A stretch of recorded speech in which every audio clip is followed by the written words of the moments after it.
In order to be prepared for higher education, we need to take a glimpse into the world through the eyes of those living it. Hi, I'm your host, Ashreya Sirivol.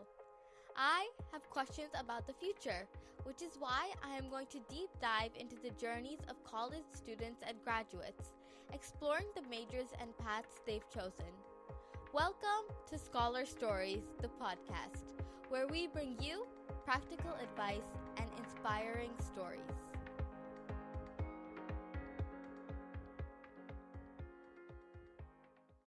We have a truly inspiring guest joining us today, Mahathi Shankarram.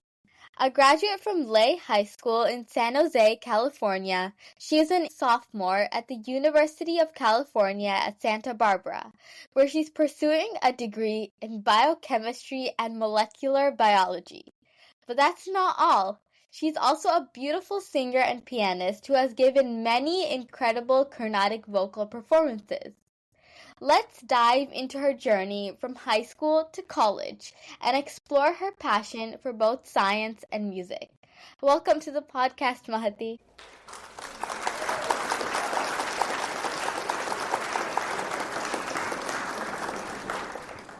Thank you.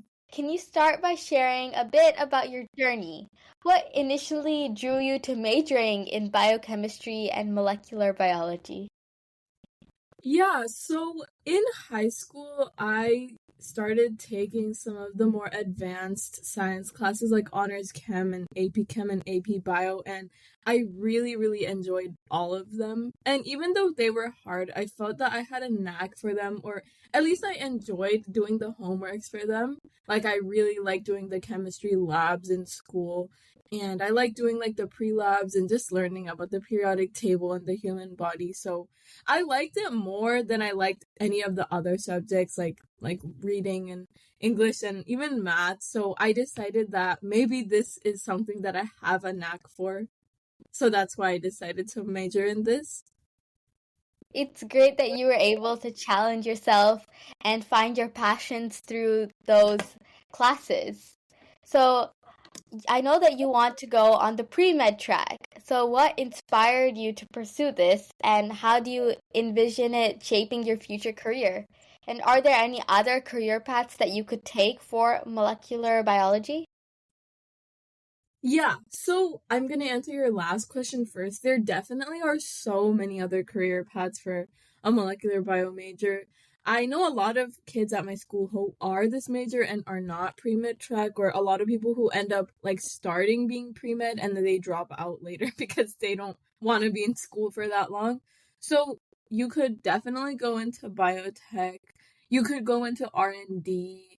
You could go into pre-vet, like pre-veterinary track or pre-dentistry track. And you also could go into like pharmaceuticals and drug development, or you could go into physical training or orthopedics. So those are some things that you definitely could go to with this degree.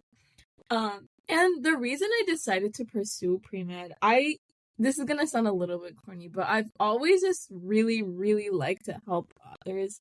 Like whether it's been like my brother when he like falls down or gets hurt, or when my grandfather like he needed help inserting his insulin or measuring his blood sugar or his blood pressure. I've always loved to help him do that. So it has always inspired me seeing all of these doctors at work. Like whenever I went to the doctor's office and seeing them at work, it was amazing. It was so intriguing to me. And I just knew from the start that this is what I wanted to do.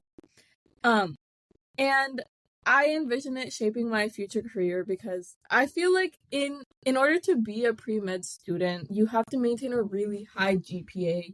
You need to have like so many extracurriculars like research and volunteering and shadowing and all of this. So I feel like it's, even if I end up not being pre-med later, if I decide to choose something else, like it's given me the work ethic and like people skills and communication skills and time management skills to be able to succeed in many other careers too. Yeah, that it's so cool that there are so many options that you can pursue if you take that major, and helping others is not corny at all. It's actually very sweet. Yeah. And especially when you said the work ethic, I think that's very inspiring because if you have a good work ethic, then you can always do other things well. So, Mhm.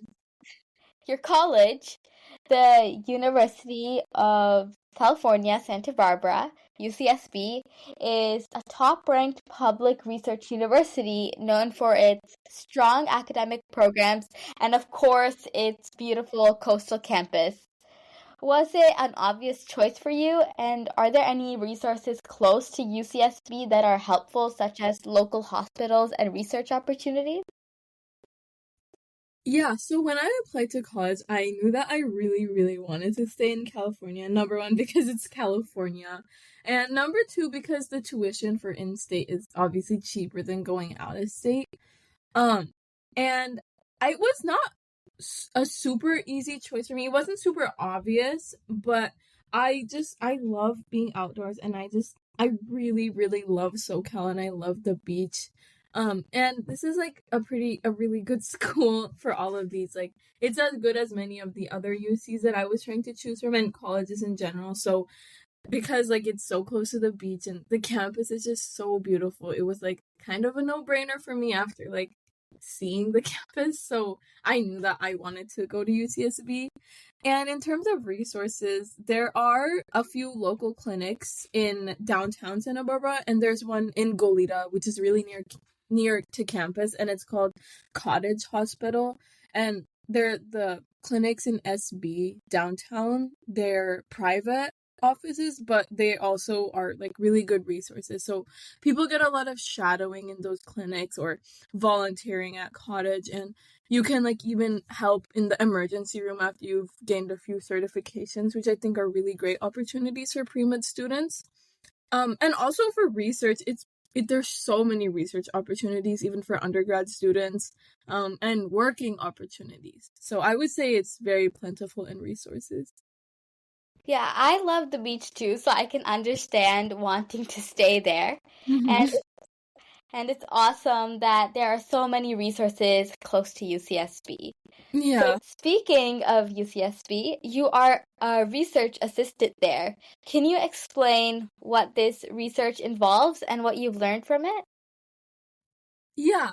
So I'm helping this biochemistry professor develop her experimental protocols for her biochemistry lab class. So this is data-driven research. It's not exactly like wet lab research, which is what I wanted to get into, but when I found this opportunity, I wanted to, this is my venture into research as a college student, so I wanted to start off a little bit like less intense because this isn't like a super huge time commitment, but I still enjoy it. So I've been learning how to use some of the lab instruments and troubleshooting and just drafting procedures that are easily followed for her lab.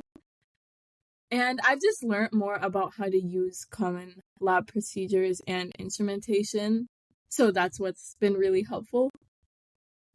It's amazing that you got this opportunity. So I just wanted to ask, how did you get this? Did you like email the professor? Yeah, basically, there's gonna be a lot of cold emailing that you do in college, which it may be a little bit discouraging at first if you don't even get any replies from people, but that's natural. You just have to keep at it and keep on like writing cover letters and emails, and soon, like, you have like a formula, I guess. You get used to it, so it becomes easier over time. But yeah, I just cold emailed a bunch of professors. Yeah, it's super cool that you got this opportunity and it's great advice. So speaking of your research, let's keep talking about the research and internships you've done. You were a research at ASDRP during your high school years. What did you do there and how were you able to get that opportunity and participate in that research program? Yeah, so this research program, it wasn't like an internship or anything. It was just like an independent research program. Um, and I had this advisor, but mostly it was student driven, like ASCRP stands for Aspiring Students Driven Research Program. Um, that's basically, it's mostly student ran, all of the projects. And when I was in high school, I had to help this professor see the anti-diabetic properties of this herb called fenugreek, and we had to test it in an in vivo model, and then we had to present our findings at a couple of like symposia, which was really cool. It was a very good experience. um One thing I would say, that if you want to do these kinds of research programs, it's better to start earlier than later. I wish I started earlier in high school. But honestly, I would say this program now, like almost every student like in the Fremont area, so many people are like just trying to get their foot in. So it's a bit oversaturated, and the advisors are not like super like involved because they just have too many students. But so I would say, if you are interested in doing this program, try to get like one of the better advisors, or you could just email like a professor from like a college and ask them to get involved in their research. I know that is a really good opportunity too. Yeah, that was a really interesting research project that you did with the Thank fenugreek, and that was great advice, starting as early as you can. I think that could be really applicable to a lot of people. You also had the chance to learn at the Rosetta Institute of Biomedical Research, which is very reputed. Can you tell us how you were able to get that opportunity?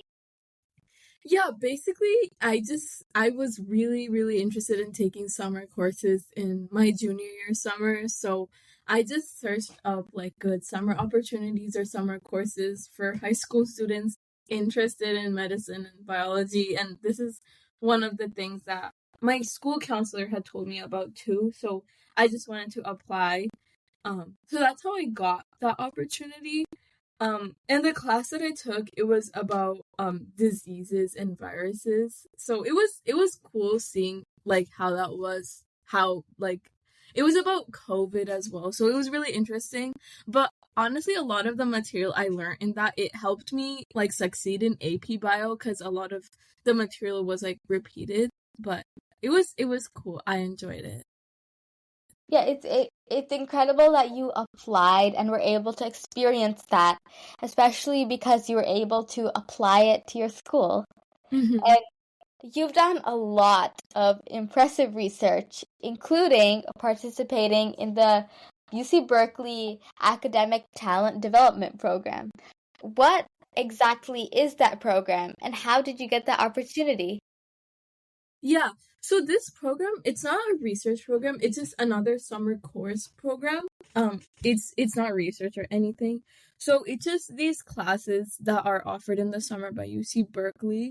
You can apply online. There's like in-person and online opportunities. The class that I took was online, and it was about advanced biotechnology. So I really enjoyed this class. This was probably one of my favorite like summer programs. Um because like there was a lot of homework. Like it was hard, but like the labs that we did were super interesting, and like the things I learned there like are so applicable to real life, and I use it even now in college. Like I remember it, and I can see the applications of it in college. But basically, just there's like kind of a extensive application project process. Like you need a rec letter, and you have to write this like essay and a couple of other things, but that's how I applied. That's super cool, and it's great that you are able to apply what you learned there, that practical knowledge, to what you're doing even now in college. You were also a math instructor at Mathnasium. What led you to become an instructor, and what did you take away from that experience? Is math a subject you're passionate about? So to be honest, I only heard about working at Mathnasium because a lot of my friends from high school did. I never went to Mathnasium or Kumon growing up, so I didn't even really know about like it being like students working there as well. Um, and I decided to just apply. I applied to a couple of like tutoring places like Kumon and Mathnasium. But I really liked Mathnasium because I felt that the bosses were really understanding. They would not like skimp on the pay. Like they treated us like employees and not like students, which I really liked. And like they didn't make me work crazy hours. They really took into account like what I wanted to do. So they were really understanding about that. Um And my mom, she really did not want me to work in like retail or like food because it's very customer facing. And we had heard some like horror stories about students who had like worked at like those kinds of places, and it was not the greatest experience. So that's why I wanted to get a job in like teaching like this. And I really do like math. I feel like working here like definitely strengthened like my math sense and just numerical analysis skills. And this was my first like real job, like that wasn't just a home business. So I learned like a lot of work etiquette from here, which was helpful. Yeah, it's spectacular that you were able to experience this, especially because it was your first job, and you are a very good teacher. Thank you. Speaking of your teaching experiences, you are a teaching assistant at Sri Paduka Academy, teaching many students, including me. How did that experience shape you? And do you have any fun memories there? Of course, I have so many fun memories of Paduka, considering I learned there for like 10 plus years. But I feel like TAing really helped me realize my love for teaching. Like that made me want to try my hand at teaching at Mathnasium, like I talked about earlier. And it also was after I started TAing that I felt like I really learned how to be more patient with students and understanding of students. Like I don't know. I just feel like it was nice to be on the other side of like the teaching part because I had always just been the student. So it was nice learning how to teach, if that makes sense.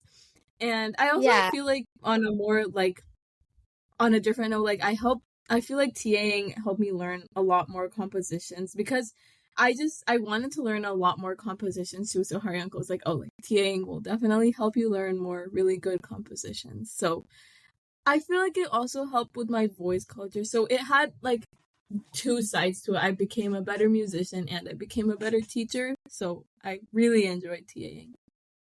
I get what you mean, especially because I was able to teach alongside you, which was a really great experience. Yeah. You've also learned Carnatic music for a very long time, like you said, 10 plus years. Are you continuing music in college? Yeah, so I found a small group of friends at my school who do Carnatic music too. So I've been practicing weekly with them. It's like a small like Carnatic music club almost. So we have a Vainika, another singer, a mridangist, and me. So like two vocalists, an instrumentalist, and a mridangist. So that's really cool, and they're all really, really, really talented. So it's really fun. I feel like it's a great way to keep in touch with Bhakti even in college. Yeah, that's super great because I always look up to you and look forward to all of your concerts. Now, let's talk about your time in high school. Can you tell us about your experiences with dual enrollment at West Valley College while at Lay High School and how that influenced your academic path?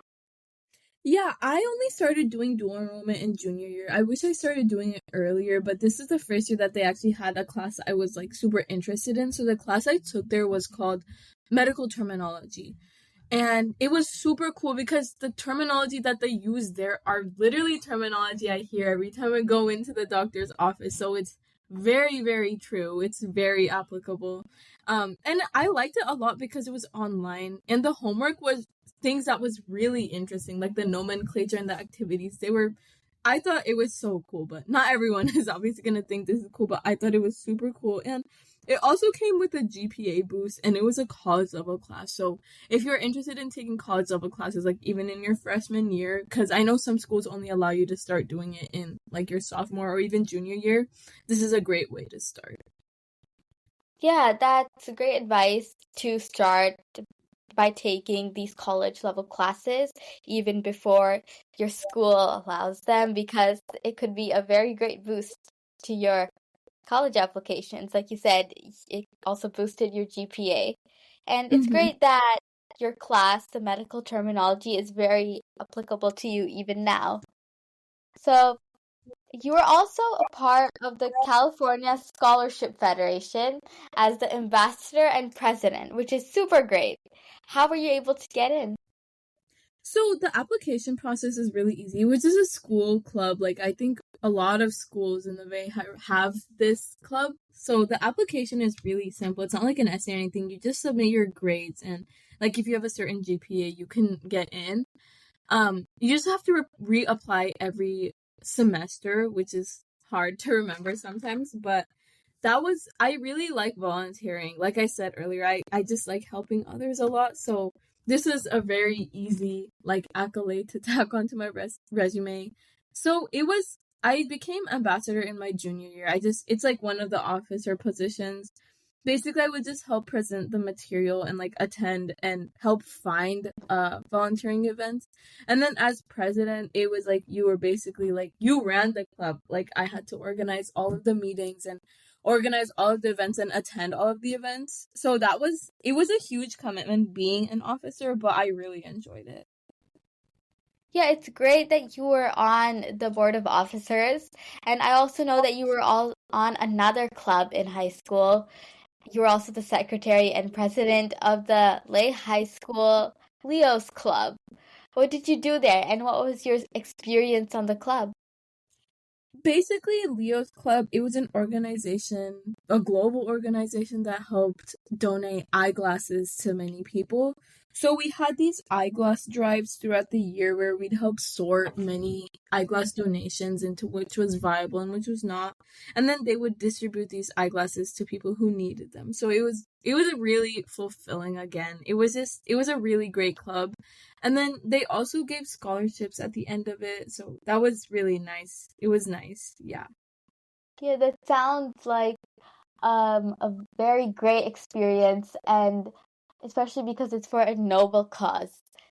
So, for students applying to college and have an interest in pursuing molecular biology, do you think taking any specific AP courses can help college applications? Yeah, I definitely think taking APs, if you can get an A in them or a really good grade in them, it's very, very great. Also, I feel like it's helpful to gauge whether or not you really like the subject. So when I took AP Bio, I loved it. It was easily my favorite AP class. Like it became to the point where like I would look forward to the tests so I could study for them. So that was really fun and I knew that like that was what I wanted to do. So that's how taking AP Bio really helped me versus on level. And also like the specific AP courses I would recommend you guys to take if you're interested in doing molecular biology or doing pre-med would probably be like AP Bio, of course, AP Chemistry, AP Psych, and AP Statistics as well. Yeah, it's super nice that you loved your AP courses and were able to look forward to every class. So speaking of college applications, did you take the SAT or the ACT? And what do you think would be a solid score for applying to colleges? So taking the SAT and ACT are actually the UCs are test blind. They don't even look at your scores for this. So I would say this might be a little extreme. I would say taking the SAT or ACT is kind of like irrelevant for the UCs. I sometimes wish that I didn't even end up taking them because like obviously it didn't really bolster my application for the UCs at all. The only thing that they might be helpful with is that like you could skip a couple of the intro English classes if you get a good enough score on the SAT. I don't I think it's like a 600 or higher on the English writing section, which is like very easy to obtain. Or pretty I'm sure you could obtain it, Australia. Thank That's you. I also feel that like you don't even really need to do it that way because you could take like a couple of the English AP classes like Lit or Lang and that would also help you skip those classes. So I would advise if you're trying to just apply to the UCs, you don't even really have to bother taking these kinds of standardized testing. You could just opt to take APs instead. So that's just a word of advice. Yeah, that's great advice because I keep forgetting that the UCs are test blind. Did you get any help from counselors and were they helpful? I didn't really have like a super involved counselor exactly. It was just some essay help. Um, so it was helpful in like writing my essay, but honestly, I would just say like if you are interested in getting a counselor, make sure you get them like kind of early so that they can really get to know you and help like recommend summer programs and basically really they can holistically bolster your application instead of just knowing you for like 1 or 2 years. So I would say get one early. I feel like that would be really, really helpful. Yeah, that's great advice because the interaction between the counselor and student would be a lot better if you know each other better. So Mm-hmm. you have participated in a lot of activities. How have you managed to balance your time? And is there anything you like to do in your free time to get a break from academics? Yeah, so I really, really recommend using like either like a physical planner or Google Calendar or Apple Calendar because it's hard to remember all the stuff that you need to do in a day. And I feel like if you forget, like, especially if it's like an important event like an exam or like a track meet or something really big that you're forgetting, that is definitely gonna like take a toll on you and your credibility. So definitely use like Google Calendar or Apple Calendar or like a physical planner. I use a physical planner. So I just find it really satisfying to write down all the things that you have to do. And also it helps you remember as well, so you're less likely to forget. And to get a break, I really like going outdoors or like going to the gym and like just listening to music as well or practicing music. Honestly, that's such a great way to get a break from ACADS. So, Yeah, being organized definitely helps, and it's great that you are able to listen to music and go outdoors to help get your mind off of academics. Finally, is there anything you want to share, like any final words of encouragement for students applying to college?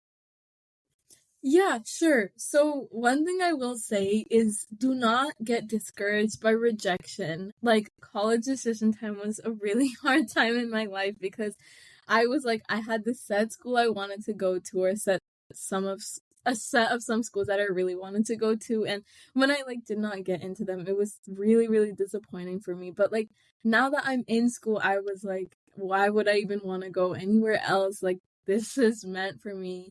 So genuinely don't get discouraged by rejection because rejection is just redirection. You will love whatever school you attend, and that will be really good for you. So, and even if you do get waitlisted by a school, I like just assume that that automatically means like they're just gonna reject you later. That is not the case. Like the school that I attend now, like I was actually waitlisted there. So, there you definitely will get off a waitlist. Trust me, it's not a soft rejection all the time. Yeah, that's great advice. Mahathi, you have shared some very inspirational stories today and great advice. Your journey since high school is very inspiring. You will do amazing at UCSB and whatever you choose to do after that. You have always been an inspiration for me, so I am so happy that you were able to do this. Thank you so much. Remember, the journey to college is unique for everyone, and exploring different majors and career paths can open up exciting new possibilities. Keep asking questions, stay curious, and don't be afraid to step out of your comfort zone.